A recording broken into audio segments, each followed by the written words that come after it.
धर्म और संस्कृति के ऊपर हमने भंते जी से चर्चा की है और आपने देखा कि किस तरीके से इतिहास को पढ़ने की ज़रूरत है। भंते जी का सीधा कहना है, क्योंकि इतिहास भी समय के साथ बदला है, लोगों ने जिनका प्रभाव रहा है, लोगों ने अपने हिसाब से उसको बदलने की कोशिश की है।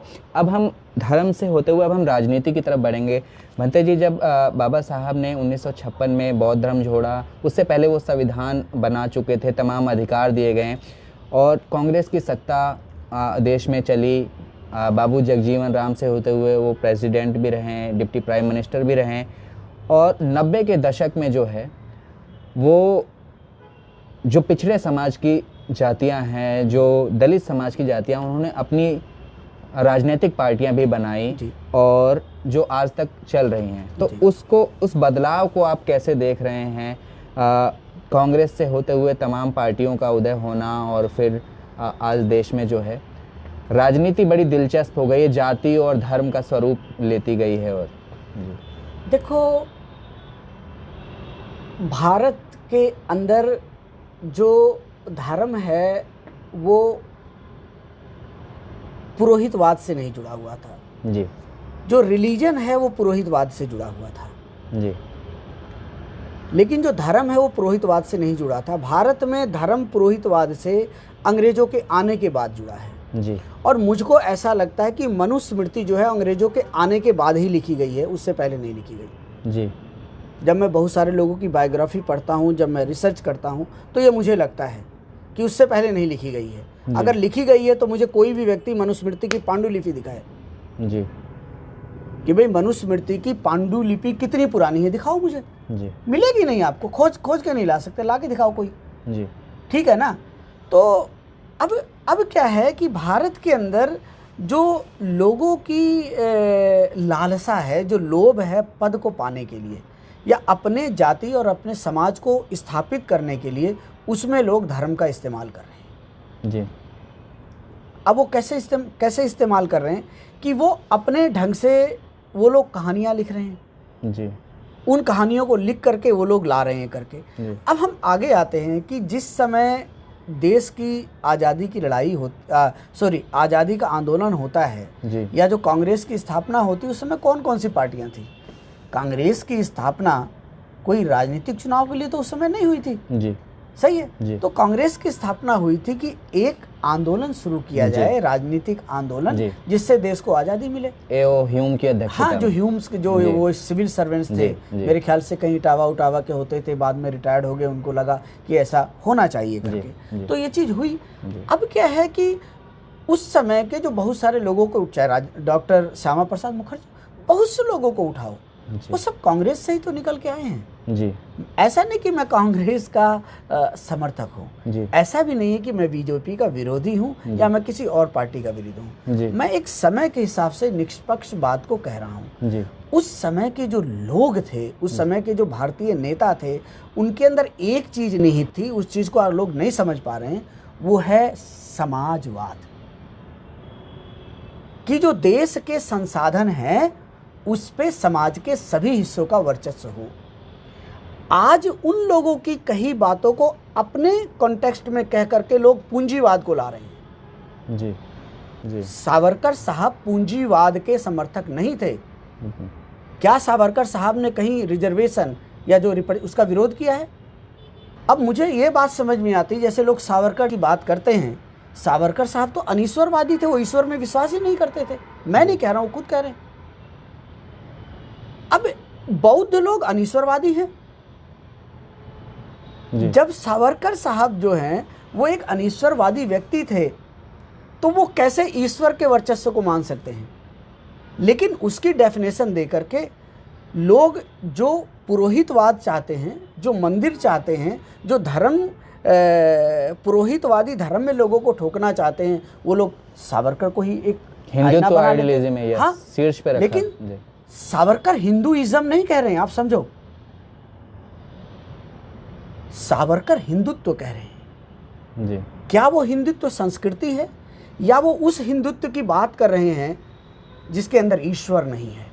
और अगर ईश्वर नहीं है तो मंदिर भी नहीं होगा, तो आत्मा और परमात्मा भी नहीं होगी। तो आप कैसे इंटरप्रेट करने जा रहे हैं? आज वो लोग जिन्होंने अंबेडकर का घोर विरोध किया, अंबेडकर जब संविधान बना रहे थे और महिलाओं को अधिकार दिलाना चाहते थे कि भाई महिलाओं को अपने पिता की हिंदू कोड बिल कि पिता की संपत्ति में अधिकार मिले, और भगवा झंडा लेकर के जो बाबा साहब का विरोध कर रहे थे, वही लोग आज बाबा साहब के कोड को लेकर के कह रहे हैं कि बाबा साहब तो इनके विरोधी थे, उनके विरोधी थे जी। तो अछूत लोग क्यों नहीं पढ़ते और कहते हैं करके?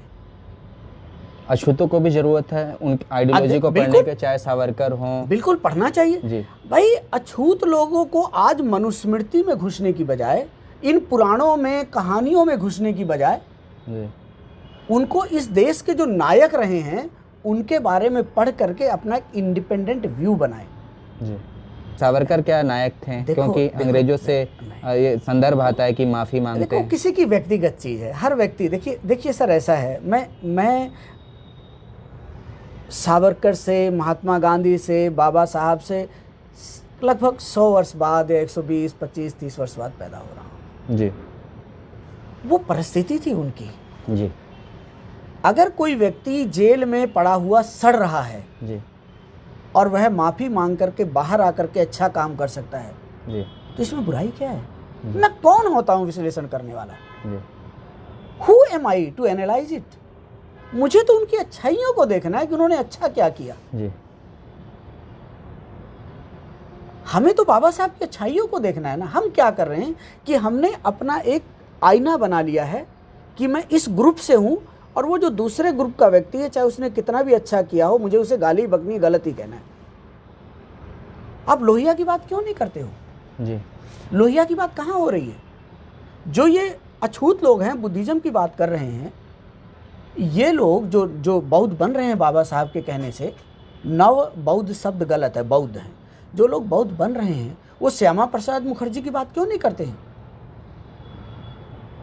लेकिन श्यामा प्रसाद मुखर्जी कहीं ना कहीं हिंदू आइडियोलॉजी के साथ। अरे कहाँ है? पढ़ा है आपने कभी उनको? जी। आपने पढ़ा है? What is the Hindu ideology? जी। हिंदू आइडियोलॉजी है क्या? First of all you go and find out what is the background of a particular word. किसी शब्द का ओरिजिन क्या है, फिर हमें उसे इस्तेमाल करना है। मतलब सभी जो शख्सियत है उनको पढ़े जाने की जरूरत है, उसके बाद जो है विचार और उसके बाद में देखो, एक तो उस समय के जितने भी लोग हैं हमें उनका सम्मान करना चाहिए जी। क्योंकि भारतीय संस्कृति बड़ों का, बुजुर्गों का सम्मान करना सिखाती है। फिर उनके जो मत हैं उनको बड़ा सुसभ्य संस्कृत भाषा से कहना चाहिए, वहीं कहना चाहिए जहाँ पे उसकी आवश्यकता है। जहाँ आवश्यकता ही नहीं है वहाँ कहने की क्या ज़रूरत है? जहाँ आवश्यकता नहीं है वहाँ पे कहना ताना मारना कहलाता है। तो ताना मत मारो जी। किसी बात को वहीं कहो जहाँ आवश्यकता है। मतलब जो राजनीतिक वाद विवाद हैं वो अपनी जगह हैं, लेकिन किसी को टिप्पणी करने से पहले पढ़े जाने की ज़रूरत है।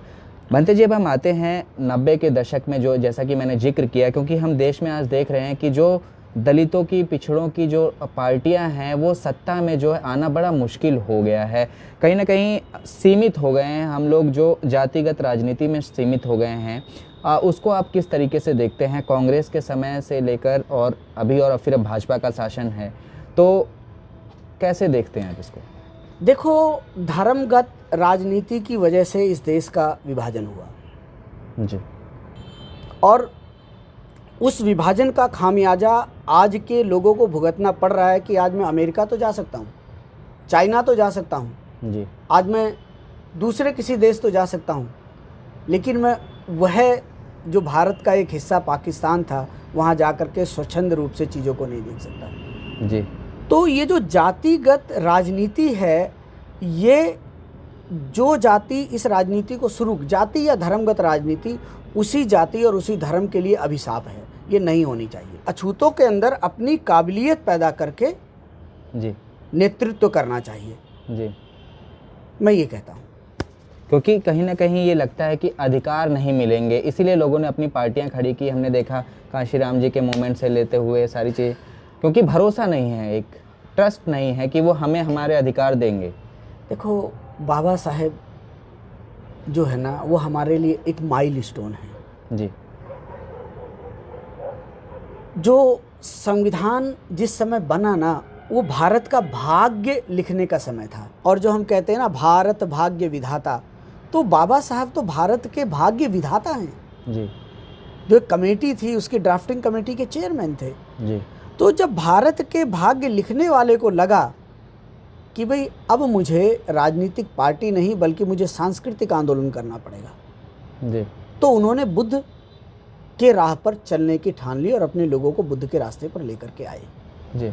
तो अछूतों के लिए, अछूत के नेताओं के लिए जो शेड्यूल कास्ट हैं, कॉन्स्टिट्यूशनल वर्ड जो है, शेड्यूल कास्ट नेताओं को बौद्ध संस्कृति के अंदर चले जाना चाहिए बिना कोई देरी किए, और अपने बच्चों को बुद्ध की शिक्षाओं को, बुद्ध संस्कृति को अपना करके एक उत्तम जीवन जीना चाहिए जो हर तरह से शुद्ध हो।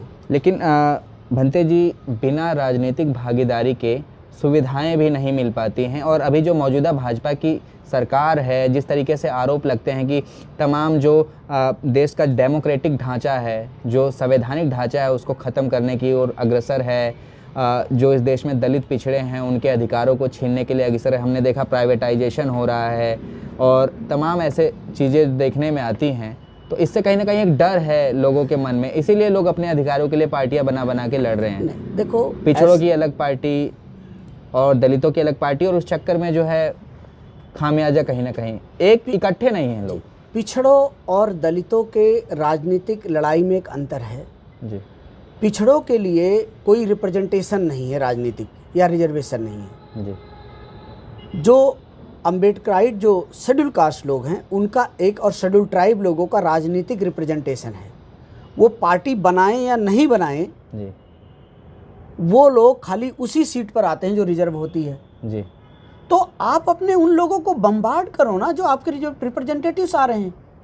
ये जो पार्लियामेंट के अंदर बैठे हुए आपके लोग हैं जी, उनको बम्बार्ड करो, उनसे सवाल पूछो कि अरे भाई आप गूंगे हो या बहरे हो, आप अपनी बातों को रखते क्यों नहीं हो, और विरोध करो।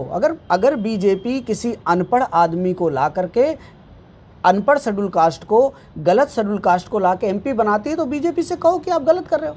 कांग्रेस करती तो कांग्रेस से कहो गलत कर रहे हो। लेकिन यहाँ बदलाव आएगा ना। भांते जी, किसी पार्टी के साथ रहते हुए, उसके अंदर रहते हुए विरोध कर पाना बड़ा मुश्किल हो पाता है, क्योंकि अपना प्रभाव है पार्टी का, और आप पार्टी में एक मामूली से नेता हैं, विधायक हैं, तो कैसे जो है अपनी राय रख पाएंगे। इसीलिए लोग अपनी अलग राजनीति की तरफ बढ़ रहे हैं, क्योंकि बात मुखिया की है। यहाँ अगर कोई पार्टी दलित पिछड़ा बनाता है तो उसका मुखिया जो है वो, लेकिन किसी हम पार्टी, चाहे भाजपा को हम देखते हैं, कांग्रेस देखते हैं, उसका मुखिया जो उसको लीड करने का जो अधिकार है वो कहीं ना कहीं, देश मुखिया से नहीं, देश कॉन्स्टिट्यूशन से चलता है। जी। देश के अंदर जब आवाज़ें बनती हैं, प्रेशर ग्रुप बनते हैं तो चीज़ें चेंज होती हैं। शेड्यूल कास्ट लोगों का कोई प्रेशर ग्रुप नहीं है। जी। शेड्यूल कास्ट लोगों को अपने प्रेशर ग्रुप बनाने चाहिए कॉन्स्टिट्यूशनल राइट्स लेने के लिए। जी। प्रेशर ग्रुप नहीं है आपका। जी।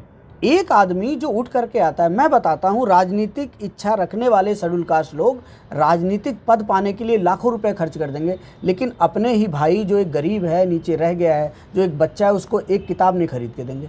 अब आप इसको क्या कहोगे? तो आप अपने समाज के अंदर सुधार करो ना। जी। मौजूदा भारतीय जनता पार्टी, भाजपा की राजनीति को आप कैसे देखते हैं? देखो, भाजपा के अंदर जो पूंजीवाद को बढ़ावा दिया जा रहा है जी, वो देश के लिए अच्छा नहीं है। और ये जो पूंजीवाद बढ़ रहा है, जिससे प्राइवेटाइजेशन हो रहा है जी, उसका जो प्रभाव है वो इनकी ही अपनी हिंदू संस्कृति पर पड़ेगा। जी। ये लॉन्ग टर्म में हिंदू संस्कृति का नुकसान करने जा रहे हैं। जी। क्योंकि जो रिजर्वेशन था, जो रिजर्वेशन का प्रोविज़न था, और जो समाजवाद था जी, उसने बहुत दूर तक देश को मजबूत बना के रखा। जी। बाकी तो जो अनकॉन्स्टिट्यूशनल है, अगर ये कुछ कर रहे हैं तो उसके लिए कोर्ट है जी, उसके लिए प्रेशर ग्रुप बननी चाहिए, आवाज़ें उठनी चाहिए जी। और अगर आवाज़ें उठेंगी तो लोग बदलेंगे, क्योंकि हारने का डर सभी को है। आप आज भी सत्ता को बदल सकते हो। दलितों को और पिछड़ों को ये कैसे एहसास हो कि उन्हें भी राजनीतिक भागीदारी मिलेगी, कैसे भरोसा कर ले वो किसी पे, और इसीलिए अपनी पार्टियां जो उन्होंने बनाई भी। लेकिन उसकी वजह से नुकसान ये हो रहा है कि दलितों के, अगर हम बात करें, जो मायावती जी की पार्टी है यूपी में, दलितों के वोट जो हैं, दलितों का भरोसा उस पर दिखाई देता है। पिछड़ों की अपनी अलग एक पार्टी है, मुलायम सिंह यादव जी ने बनाई और अभी अखिलेश यादव उसको लीड कर रहे हैं। तो दलित पिछड़ा वोट जो है वो बट गया है। अगर हम बहुजन समाज की बात करते हैं तो इसमें दलित भी हैं, पिछड़े भी हैं, अल्पसंख्यक भी हैं, सभी लोग हैं, लेकिन वोट जो है बट रहा है और उसका फ़ायदा जो है कहीं ना कहीं भाजपा को मिलता है और भाजपा सत्ता में भी आ रही। तो दलित और पिछड़े कैसे अपनी जो है भागीदारी सुनिश्चित करें, कैसे सत्ता में आएँ? जी देखिए, ना तो मैं किसी पार्टी का विरोधी हूँ, ना ही मैं किसी पार्टी का समर्थक हूँ जी। हाँ, मैं इतना ज़रूर मानता हूँ कि जब से जाति और धर्म के ऊपर अलग अलग पार्टियाँ बनी हैं, तब से अलग अलग गुट होने की वजह से जो एक शक्तिशाली गुट होता है विचारधारा का, वो सत्ता में आता है जी। क्योंकि राजनीति विचारधारा से ज़्यादा गणित का विषय बन गया है जी।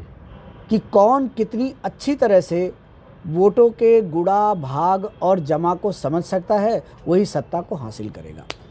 जहाँ तक आ गई संवैधानिक अधिकारों या सामाजिक आर्थिक विकास जो शेड्यूल कास्टों का है, उसको होने की बात है, तो हम पाते हैं कि जो बड़ी पार्टियां हैं, स्थापित पार्टियां हैं आज की स्थिति में, चाहे वो कांग्रेस है, चाहे वो बीजेपी है, चाहे वो समाजवादी दल है, चाहे वो डीएमके है, पीएमके है, दूसरी पार्टियां हैं, बीएसपी है और अन्य पार्टियां हैं, सभी लोग कोशिश करते हैं कि उनके जो मतदाताओं का जोड़ और जमा हो, जोड़ और घटा और गुणा और भाग हो, वो एक शक्तिशाली हो ताकि वो सत्ता में आ जाए।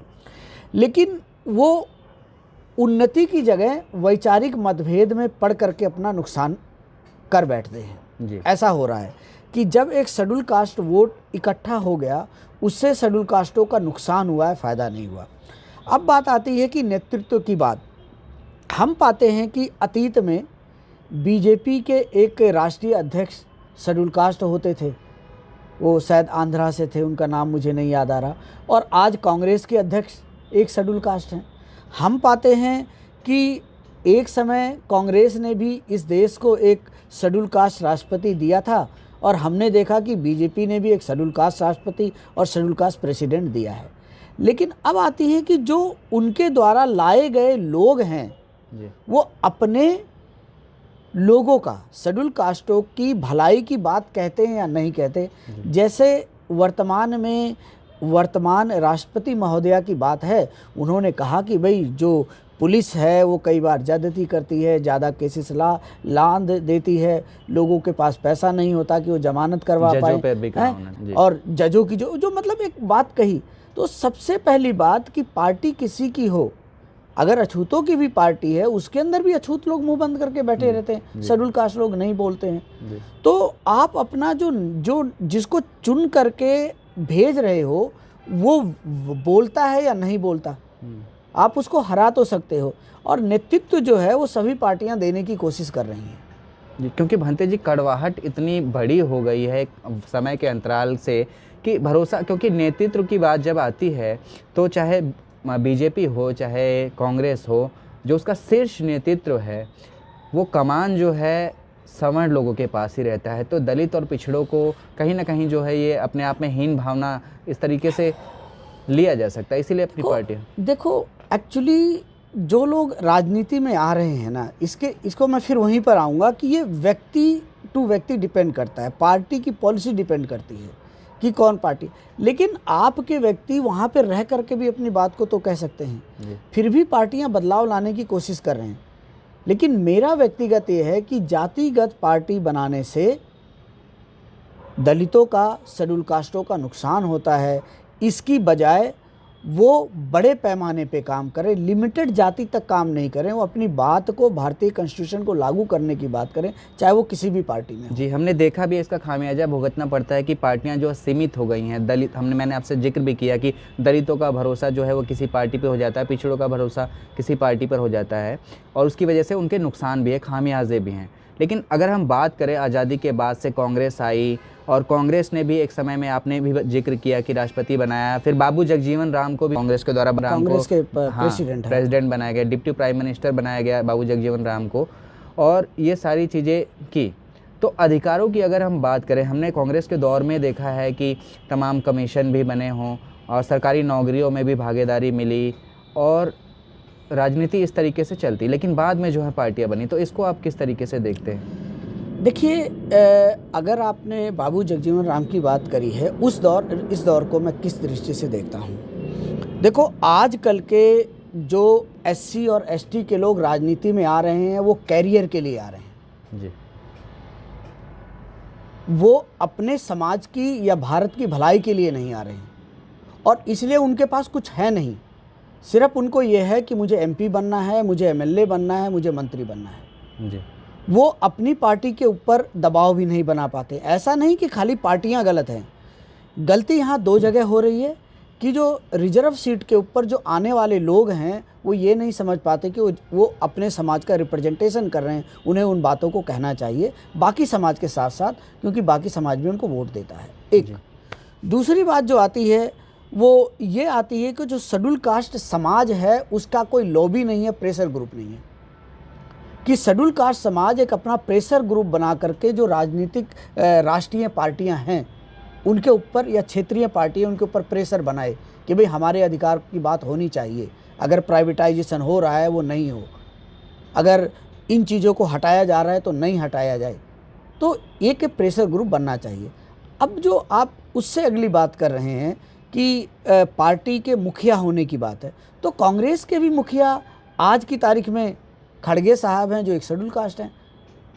पहले भी कभी बाबू जगजीवन राम ने भी एक नेतृत्व किया था, डिप्टी प्राइम मिनिस्टर भी बने।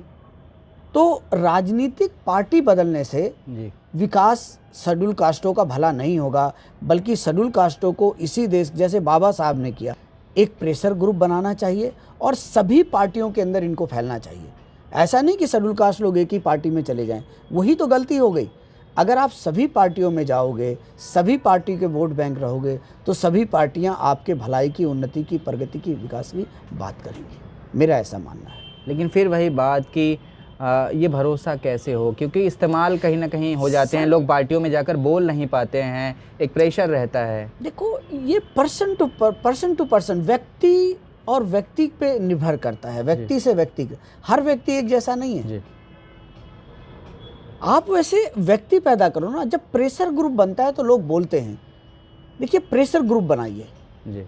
शेड्यूल कास्ट लोगों का प्रेशर ग्रुप नहीं है। आज भी मैं अभी कहता हूँ, एक भारत सरकार का आप हमारे मैं कहता हूँ आप हमारे जो लीडर्स हैं, जो दलितों और पिछड़ों के लीडर्स हैं, उनकी मौजूदा भूमिका को आप कैसे देखते हैं? क्या अपनी भूमिका सही से निभाई जा रही है? सर देखिए, मैं आपको बात बता दूँ, आज की तो ये स्थिति है कि एक आध लीडरों को छोड़ करके बाकी लीडरों के दरवाजे पे अगर शेड्यूल कास्ट चला जाए ना, उसके यहाँ पानी पीने को नहीं मिलेगा।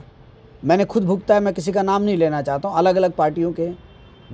जिन जगजीवन राम साहब की बात कर रहे थे, जगजीवन राम साहब के दरवाजे हरदम लोगों के लिए खुले रहते थे जी। हमारे जो लोग अतीत में पड़े हुए हैं कि जगजीवन राम जी का और बाबा साहब का विरोध था, विरोधी थे। अरे भाई, जगजीवन राम जी ने बाबा साहब के जाने के बाद में कितना काम किया, लोगों को नौकरियां दी। जो जगजीवन राम साहब ने जितना काम किया उतना किसी ने नहीं किया। आज जो लोग बौद्ध बन रहे हैं, काशीराम साहब भी बहुत सक्सेसफुल पॉलिटिशियन थे, बहन जी ने भी बहुत काम किया, लेकिन जो रामविलास पासवान जी थे उन्होंने बौद्धों को रिजर्वेशन दिया, उनके समय के अंदर आया। तो आज क्या है, जो दलित शेड्यूल कास्ट कम्युनिटी से जो नेता लोग आ रहे हैं, रिप्रेजेंटेटिव आ रहे हैं, वो एक नए तरह के मनुवादी हैं। वो अपने ही लोगों से दूर बैठना चाहते हैं और उनको ऐसा लगता है कि अगर वो जय भीम बोलेंगे तो उनका नुकसान होगा, अगर जय श्री राम बोलेंगे तो उनका भला होगा। ये जो सोच है ये बदलनी चाहिए, और ये सोच तब बदलेगी जब शेड्यूल कास्ट लोग प्रेशर ग्रुप बना करके उन पार्टियों को लिखे कि आपने गलत आदमी को चुना है, आपने गलत आदमी को टिकट दिया है। और अगर कोई भी पार्टी, चाहे वो क्षेत्रीय या राष्ट्रीय पार्टी है, गलत शेड्यूल कास्ट को असेंबली या पार्लियामेंट में भेजती है, तो लोगों को उन पार्टियों का भी विरोध करना चाहिए।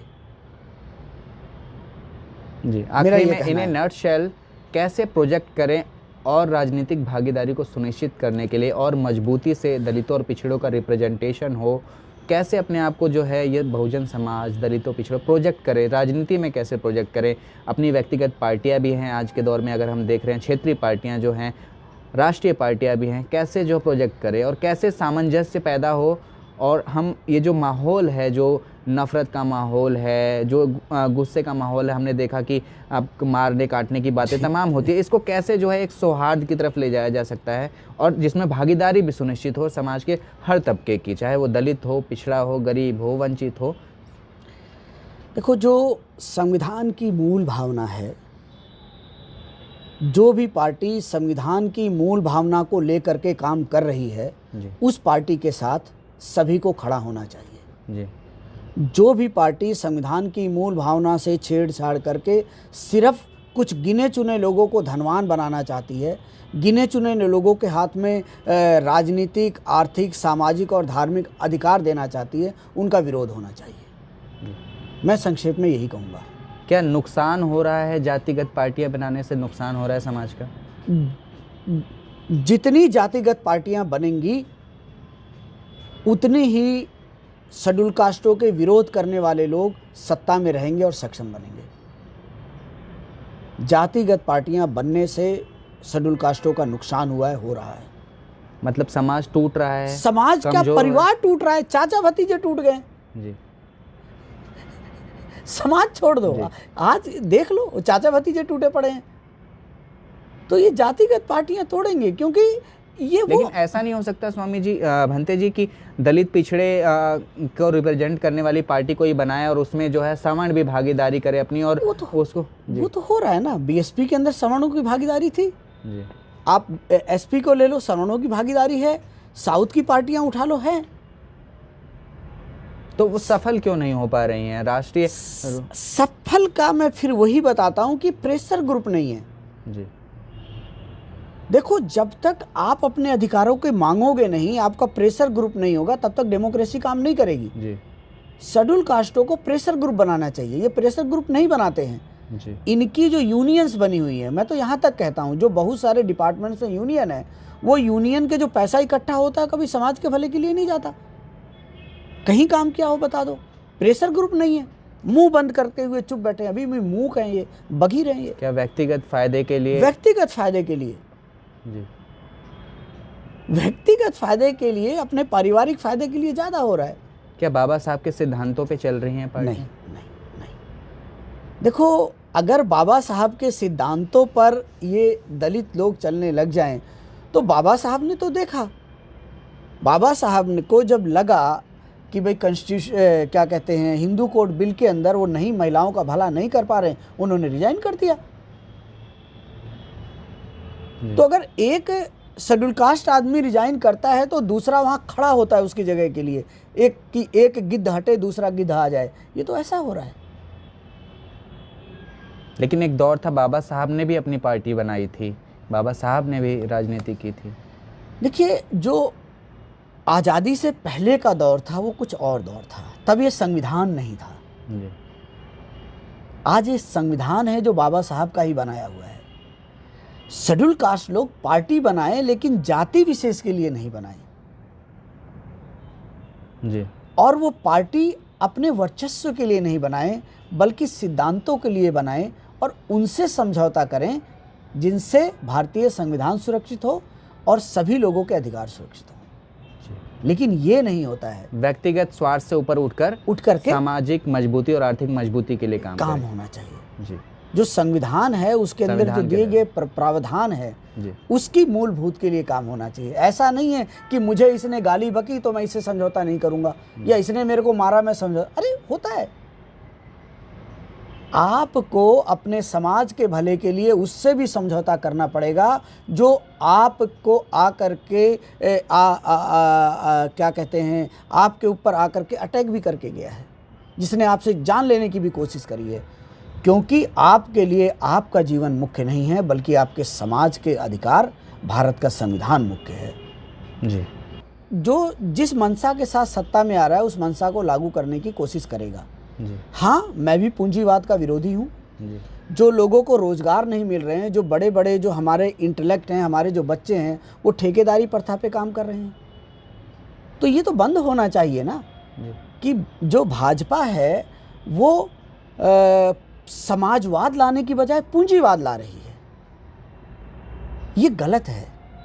और अगर कहीं भी भाजपा संविधान का हनन कर रही है वो गलत है। हाँ, भाजपा एक एसटी को ला करके राष्ट्रपति बनाती है और महिला को, वो अच्छी बात है। अगर भाजपा कहीं क्या कहते हैं, कोई ऐसा नेतृत्व प्रदान करती है जो सुयोग्य है और बैकवर्ड और शेड्यूल कास्ट कम्युनिटी से है, अच्छा है तो अच्छी बात है करके। अगर कोई संविधान विरोधी कार्य करता है, कोई भी काम करता है, मैं उसके खिलाफ हूँ। जो संविधान के साथ काम करता है मैं उसके मैं साथ हूँ, जो विरोध में काम करता है मैं उसके विरोध में हूँ। क्योंकि कहीं ना कहीं ये बात भी है कि चेहरा दिया जा रहा है, राष्ट्रपति को लाया गया, लेकिन व्यक्तिगत जो शक्तियाँ हैं, जो डिसीजन मेकिंग पावर है, वो तो प्रधानमंत्री के पास ही होती है। भारत का संविधान भी ऐसा ही है ना जी। तो उसमें तो कोई भी आएगा, लेकिन उस बीच भी कह सकते हैं, अपनी बात को कह सकते हैं। वो राष्ट्रपति महोदया ने कहा। तो जो पार्लियामेंट में जो SC ST के MP MLA वो क्या कर रहे हैं, मैं आपको छोटी सी बात बताता हूँ, मैं अक्सर कर बोल भी चुका हूँ। जो भारत का national commission for schedule caste है जी, क्या कोई शेड्यूल कास्ट ग्रुप है जो उसके ऊपर प्रेशर बनाए? नहीं है। आप जब अपने ही लोगों पे प्रेशर नहीं बना सकते हो अपने भलाई के लिए, जो संवैधानिक अधिकार है, तो आप क्या करोगे? तो शेड्यूल कास्टों को प्रेशर ग्रुप बनाना चाहिए पार्टी बनाने की बजाय, और सभी पार्टियों में जाना चाहिए। और जो पार्टी अच्छा काम करती है, जो पार्टी संविधान को लागू करती है, उसके साथ रहना चाहिए जी। ऐसा है जी। तो भंते जी से हमने बात करी तमाम समाज के पहलुओं, चाहे वो जातिगत पहलू हो, चाहे धार्मिक पहलू है, उन सब पर चर्चा करते हुए राजनीतिक पहलुओं पर हमने चर्चा की। और इस बातचीत के दौरान बहुत कुछ नई बातों का हमें भी पता लगा, और आशा है आपको भी बहुत कुछ नया जानने को मिला होगा। और भंते जी से बातचीत के दौरान हमें यही दिखता है, भंते जी कहते हैं कि पार्टियाँ ठीक है, राजनीतिक पार्टियाँ बनती हैं, लेकिन तमाम राजनीतिक पार्टियों के बीच में जो पार्टी संविधान की बात करेगी, जो पार्टी सामाजिक आर्थिक बराबरी की बात करेगी, समानता की बात करेगी, उस पार्टी को हमें चुनना है। दलित पिछड़े अगर वो अपनी पार्टी बनाते हैं तो उन्हें व्यक्तिगत स्वार्थ से ऊपर उठकर समाज को मजबूत करने के लिए, सामाजिक आर्थिक गैर बराबरी को दूर करने के लिए काम करना चाहिए, अपने व्यक्तिगत स्वार्थ से ऊपर उठकर काम करना चाहिए। तो ये बातचीत आपने देखी, बातचीत आपको कैसी लगी, आप अपनी प्रतिक्रिया दीजिएगा। शुक्रिया। मैं हूँ सत्येंद्र कुमार, दिल्ली। आप देख रहे हैं जन निर्माण भारत।